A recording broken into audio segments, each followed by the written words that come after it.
Anderson. I manage the Master Gardener program in Adams County, and today we're going to be pruning this comice pear. Right before buds are about to emerge is a really good time of year to make sure that your trees are well pruned so that they're ready for the season. You can prune during the season, but especially for fruit trees, it's better to do it before those leaves bud out. So the biggest things that we're going to be looking at on this tree today are crossing branches, and if I find any dead branches, and then a lot of these very, very vertical branches I want to rectify. Since this is a pear tree, it generally does pretty well if you keep it in a central leader habit, which I've been trying to do over a few years. I've still got these competing leaders, and up here we've got a lot of competing leaders, that's these vertical branches that are all growing right next to each other. And so over a number of years the goal is to get those down to one main branch that has side branches off of it. But for now we'll just kind of start going as I see things that need rectifying. Like this guy right here, last year I did a cut right here and it released a bud and signaled growth of this branch. So I'm going to take this guy off right here. And I'm going to cut just outside what we call the branch collar, so that this wound tissue can actually heal over the next season. And the next little branch I've looked at, we've got some crossing branches here. This is going to cause rubbing over time, so we want to just get rid of that. And this little guy, it's internal to the tree, and so it's not going to do much good for the tree itself. Next up, we're looking at all of these guys. We've got 3 sets of competing leaders that both have 2 branches on them.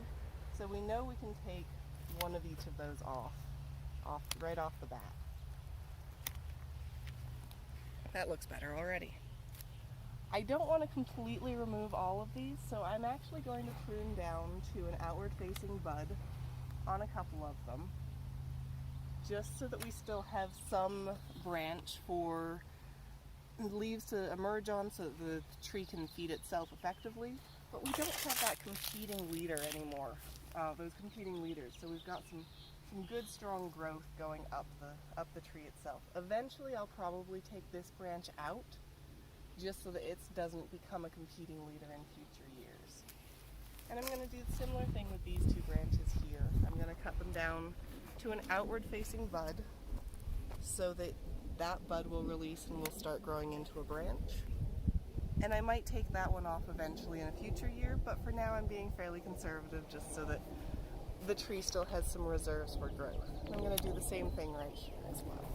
The nice thing when you're working with branches that are really small like this, the damage to the tree is minimal if it exists at all, because there's no heartwood in here, so you're not introducing decay into the tree.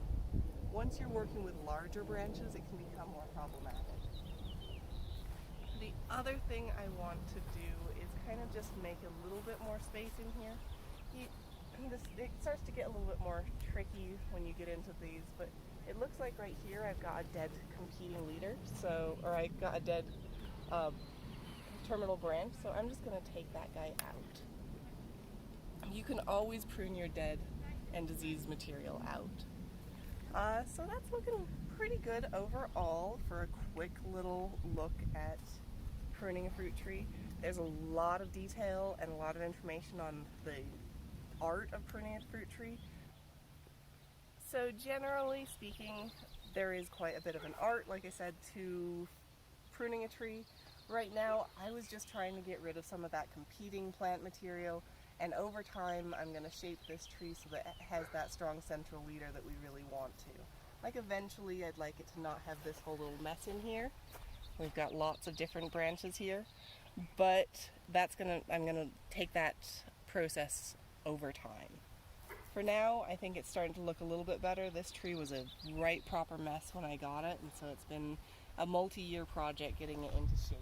And I tend to be a little bit conservative in how I prune, so this is kind of, I think, where I'm almost going to leave it for this year.